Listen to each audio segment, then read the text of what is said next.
Hi, everybody. This is Addison Shonland. My guests, Nitin Sarin and Vinamara Longani from India's premier law firm and aviation law firm, right? Anyway, gents, nice to see you again. Nice to visit with you. Lots of interesting things in India lately. Let's start off with Air India. The Tata family got their baby back. Well, thank you very much for having us, Addison. Yes, just completely mind blown by the fact that the Indian government has pulled this off. Completely apart from the fact of which government's in power, every government has talked about privatizing Air India, and we've finally done it. So we're hoping for a world-class, efficient, economical, and profitable airline. And let's see where we end up. And the truth is, of course, everybody wants to know how many people did they lay off, because they probably had more employees than they had passengers. Or maybe that's a bit of duration. The beauty of it is, though, that the airline had approximately 60 odd thousand crores of debt, and the Tata Group have only taken on a fraction of it. So the rest of it is going to be paid by the taxpayer. So even though, well, I mean, it's a great thing, don't get me wrong. I mean, I'm glad the airline won't lose any more money, and should it continue to lose money, which it will, is going to be borne by the Tata Group and not the taxpayer. But yeah, I mean, the taxpayer still had to pay a considerable sum of money just to sort of hand over the airline. But obviously, Vinny, for us of more simple minds, can you explain that number in a Western term, in like dollars, crores? I was just going to say that's about $10 billion, right? Like 60,000, slightly less than $10 billion. Yeah. So that's a lot of debt. Either way, I mean, that's so 75,000 would be about 10 billion. So we're talking about 60,000. Yeah. So we're talking about $7 billion, $7.5 billion. And of that 7 billion, how much did the Tata Group take on? And how much they took on about, what was it, $18,000 that they got paid for the airline? Yeah, not something like that. $18,000. Not 18,000 crores. So wherein some of it, a small fraction of it was paid in cash. The debt, they just took on the debt, the rest of it. So they basically got the airline for a bit of a package deal. Yeah. I guess they got a very good deal. And now the Tatas have a very famous policy of not just laying people off. They're very familial kind of approach to employment, which is, okay, a beautiful thing. But airlines are kind of, you've got to be careful with labor costs, because that's a sticky cost. Is there any talk about how many people they're going to get rid of? Well, from what one hears, I mean, obviously the share purchase agreement is confidential. So, but from what one hears is that after up to a year after the takeover, they cannot lay off any people. So, I mean, I'm assuming at the end of the year, they're going to have a voluntary retirement scheme, which may be rolled out.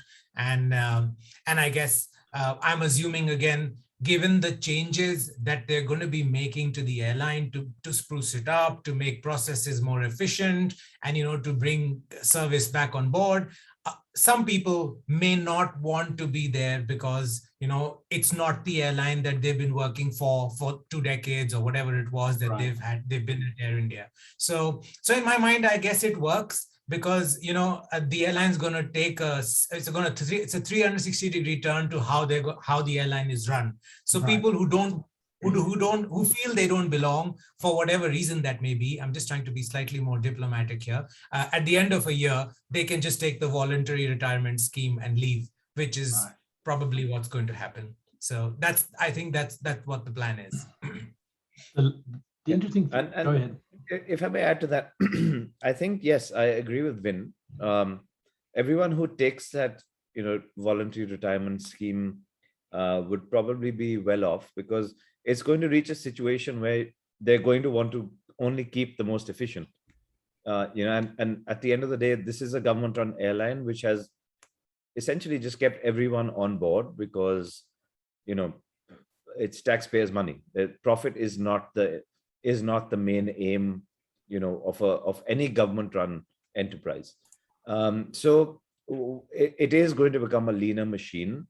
So, I mean, as I said in publicly a couple of days ago, the few engineers that we've talked to are extremely enthusiastic about being with the Tatas. That usually the Indian mindset is, oh, you have a cushy government job, you can't, get laid off. It's very safe. You have security of your job. But these people are very enthusiastic. They're aviation people, and they're happy to work with the Tatas. So the Tatas are in some way synonymous with the government of India, because they've worked for the upliftment of everyone in the country. But let's see, as I've said, this is a very different stage in life as opposed to what the Tatas were used to when they ran Air India. And I wish them the best of luck, because it's a very difficult place to live. And I'm sure they'll do a very good job.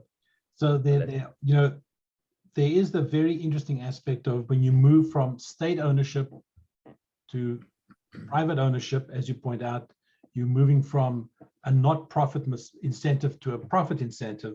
That is a fundamental culture change, and it's a shock. Absolutely. The thing that's interesting for me to think about is government people who've always got, the upgrade and the seat that they want and whatever for free, essentially. Politicians particularly, it's going to be interesting to see how that plays out, because now you have to pay for your ticket because there's no state-owned airline that you can just lean on and call somebody and say, give me my upgrade. Well, you see, the thing is, the government officials will still get, a free ticket. It's just the government is still going to be paying for it. The difference is that Air India employees may not get, as many perks as they used to. So, for example, if you're a government official in any other ministry or any other government, just any other government branch, the government is still going to either pay for your ticket to get you from A to B. But of course, you're not going to get the same perks that you had, where you had Air India being another government entity, and you could just, everyone could just, approach that whole pile of free tickets and get to travel. So it is going to change, but at the same time, the perks for other government employees may stay the same. They still have a government-run airline in Alliance Air. Let's not forget that. It may not be as deep pocketed or as have so much of a reach as Air India did, but we still do have a government-run airline in India as we speak. Interesting. Yeah, I mean, so Air India, the government of India has always paid Air India for their travel. So they've paid them for the travel. They've also all these repatriation missions that were run by Air India when the first sort of COVID wave hit. So Air India sent a big fat bill to the government of India, which was obviously paid. But yeah, but like Nitin rightly said, this whole policy, but it wasn't really a policy, but people knowing people, and that being a government airline. And getting upgrades, and I mean, it's all conjecture. We don't really know if these things happen, but one does get to hear it all the time. They happen. I've known people who were former Air India employees who had perks for life, and these are not anything illegal, but they were just literally at that time, their friends, family flew Air India for free for life, virtually. I mean, they still do till date because they still had that contract. One of the best government-owned stories I ever heard was when Alitalia was still going. If you were flight crew and you flew the Rome-Hong Kong flight, when you landed in Hong Kong, you had a week in Hong Kong before you had to come back to adjust for the time change. A week. Yeah. Good old days. Why Alitalia went out of business? Governments cannot run airlines. It's just not. Nope. However, the Emirates, the Qataris, exactly, and I was coming to that. Yeah, everybody goes there, and of course, everybody says, "Well, how transparent?" For example, how transparent are Qatar Airways financials? Yeah, no one knows though. Yeah, so, I mean, don't ask questions. I mean, so the thing is, if you've got the name of your emirate or your country like stuck on these planes, and you're like the biggest brand ambassador for your country the world Correct. over, Correct. had it not been for these airlines, You would a never lot of know those other airlines. countries. But Exactly. Who would, I mean, I don't mean to belittle Doha in any way. It's a great place from what I'm told. I haven't been, but it's connected to so many cities around the world. Had there been no Qatar Airways, it would only be connected to no, so but many cities. I have Correct. one very, very strong opinion about this. We are talking about countries which are not full democracies. Like this is a very touchy topic. It's India true. is a democracy. Air India cannot function if it's government owned arbitrarily. And for any commercial business, as we know, the biggest advantage they have is they can act arbitrarily to make profit, which a government run airline in India just cannot do. Right. Whether we're talking about Emirates, whether we're talking about Qatar, whether we're talking about any other, even Singapore Airlines for that matter, they are not a fully, if you can go to a court of law and you can stall any decision that Air India has taken just on your whim and fancy if you have a reasonable cause. You cannot do that in most of these other countries. And another fact I wanted to point out was the Tatas, the Air India that the Tatas had several decades ago was only the international run airline. Right. What we're talking about now is this big behemoth, which was Air India merged with Indian Airlines, which was actually a profitable domestic run airline. So it's, we've got so many things melting into this one big pot. So it's exciting. It's very, very exciting. I'm definitely looking forward to seeing what my country's airlines can provide for me. Right. I think it's a fascinating time, because if you think about the potential air traffic that India represents, absolutely, if the potential is something like China, in terms of volume of the people, so the potential is there. You've got to get the GDP up so that you can get the travel demand up, but that is the potential. So absolutely, and our numbers are always understated. They're always understated because there's so many people, we have no idea of what's actually happening, and that's the beauty of it. In a certain sense, it certainly is exciting times, and I think based on what we're saying here, people should realize what a fundamental shift this is. This potentially is going to have an impact far beyond India's borders. Absolutely. Yeah, I mean, lots of luck to the Tatas and the new Air India, right? Yes, absolutely. Well, if anyone from the Tatas is watching this, my only request would be let's be an international airline. Let's not serve a certain populace. Let's not serve only India. Let's serve the world. That's my only request. And we don't want to serve the 1.6 billion people that live in India. We want to serve the 4.5 billion people that live in the region. I think that's the important thing for them to remember. Don't have a myopic sort of view of all of this. We literally are so well geographically located that we can take on anyone in the world, and I mean anyone. Wow, Nitin, that's very strategic. Very nice. I mean it. I think you get an upgrade for that. Yeah. Well, he'll fly first class anyway, so they don't upgrade him any further. That is if they do keep a first class. Now, I really hope they don't, but let's see. I hope for Nitin they do. Ridiculous. Yeah, well, bear in mind, look at what Vistara is like a bit of a guide for what could be, right? Exactly. Vistara has a very good reputation. No thanks to the two of you on social media, of course, saying all these nice things about Vistara. You must be on their good list too. Speaking of good list, tell me some good news, please, about your third COVID wave in India. Where are we on that? Because that's obviously having an impact on air travel. Well, let me give you a first-hand example. My wife, myself, and our 3-year-old daughter have just recovered from COVID. And all we had was 1 day of fever and 7 days of isolation. But since we were all together, we were, nothing really changed. We just weren't meeting any third parties. but we're very grateful to whatever this new wave is, because it's not as severe as, when we talked the last time in March, April, May last year, which was just That was devastating. awful. So I think this is, it's been a tolerable wave, if I may say that. Right. I think that's the experience everywhere, right? Omicron was scary for about 10 minutes. I believe so. Yeah. I mean, but Yeah. if you talk to the medical practitioners, they're not very happy about that outlook. They say we have to take it very seriously, which I trust them. But that at the same time, because it's so contagious that the number of people it infects will still keep the hospitals, fairly full, which it hasn't thus far. Right. But let's see. I would trust medical advice on this, to be very honest. I heard about something this morning. I have yet to look it up and check and verify, but something that was amazing. I heard this morning that Hopkins University here in Baltimore did a study comparing the situation in Sweden and the situation in the US. Apparently, a huge report.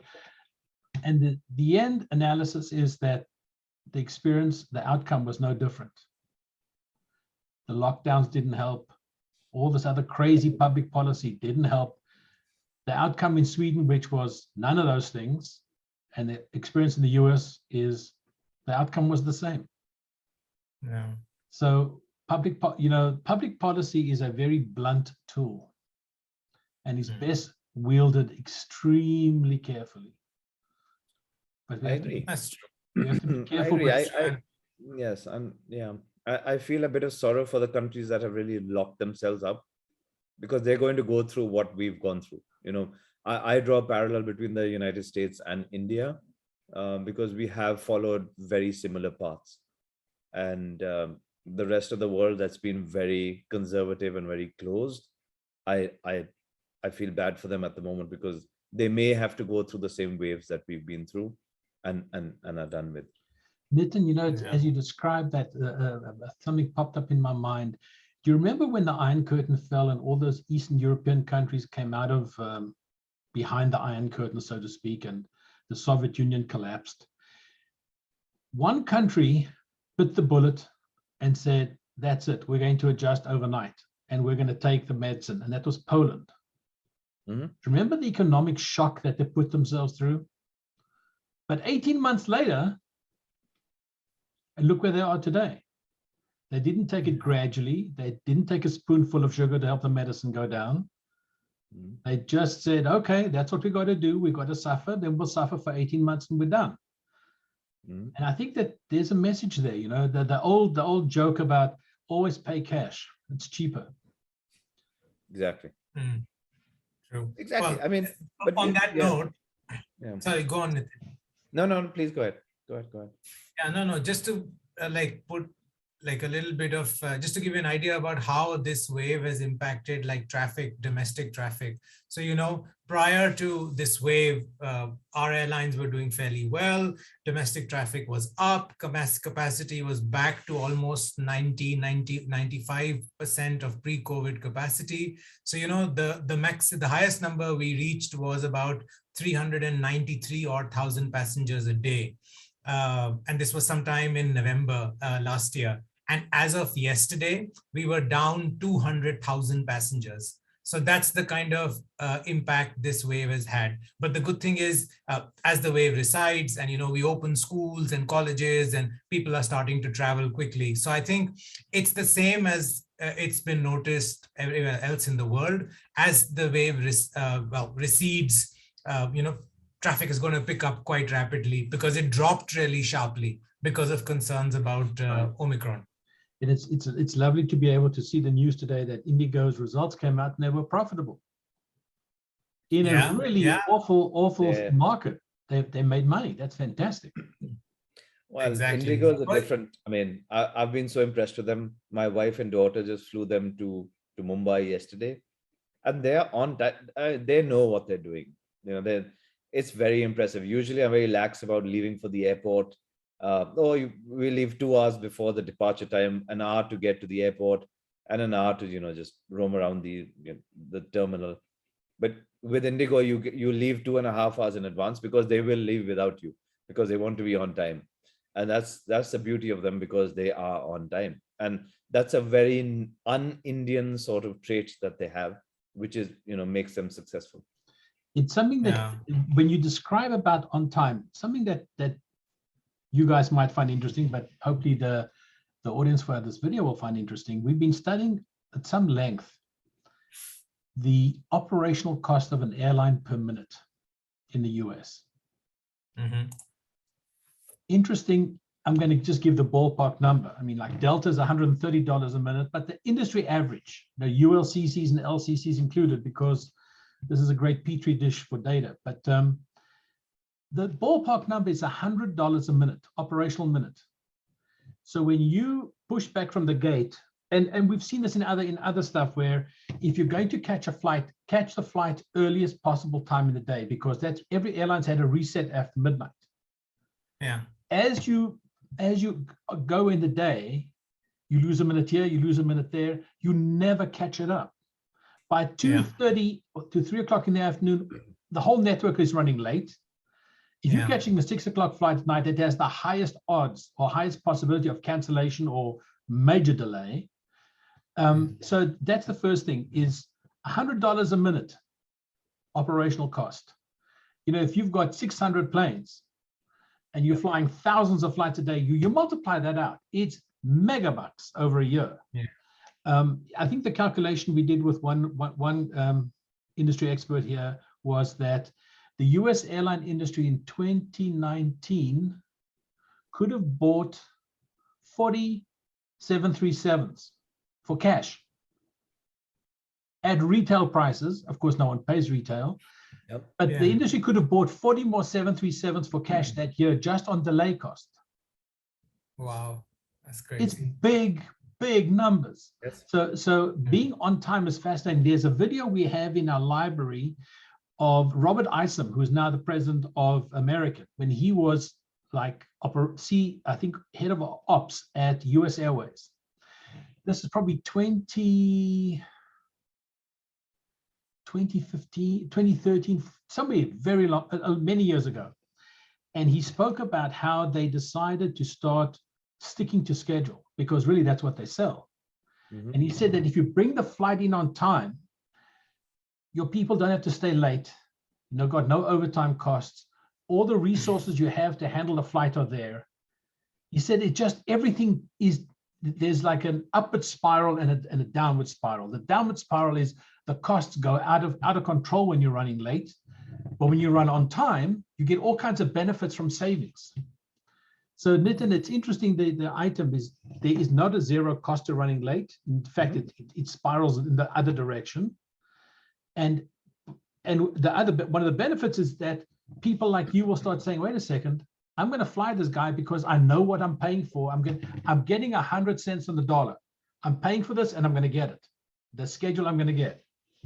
That's true. And we must also bear in mind that, the advancement Airbus, Boeing, Embraer, and all of these guys are making with their technology is only good if the aircraft's in the air.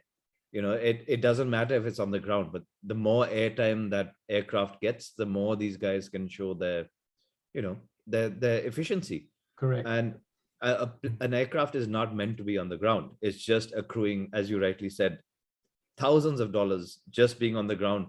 It's meant to be in the air and flying, and it needs to fly as much as it can. Right. The interesting thing is, if you take the slack, somebody was explaining to me, if you take the slack of all this, the not on time performance, and you bring it back on performance, do you know that you need less airplanes in your fleet? Probably, yeah. But who thinks of that, right? I don't need 500, I need 350, because I can get them to work more efficiently. I can get the same amount of flight hours out of fewer planes. You see, that's when, they build buffers into flying times. I mean, let's be honest, if you could fly between Delhi and Mumbai in the morning, when you fly, the block time is way longer than if you're flying at 2 o'clock in the afternoon when, both the airports are reasonably quiet.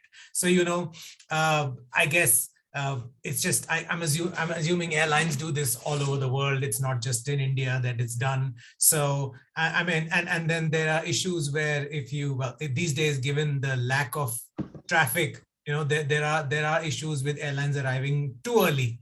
But then the fact is that the airports aren't busy, so they can be accommodated slot wise and also at the terminal.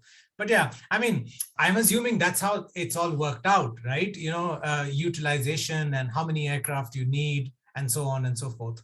Right. Well, I think what we do know is that the analysis that we've been looking at is that in general, I think you're right about India, and it is like anywhere else. Yeah. You've got a business that suffers from exogenous shocks. And it's not just weather. It's French air traffic control. Is it Wednesday? Do we need to work late today? Well, maybe we'll go on strike.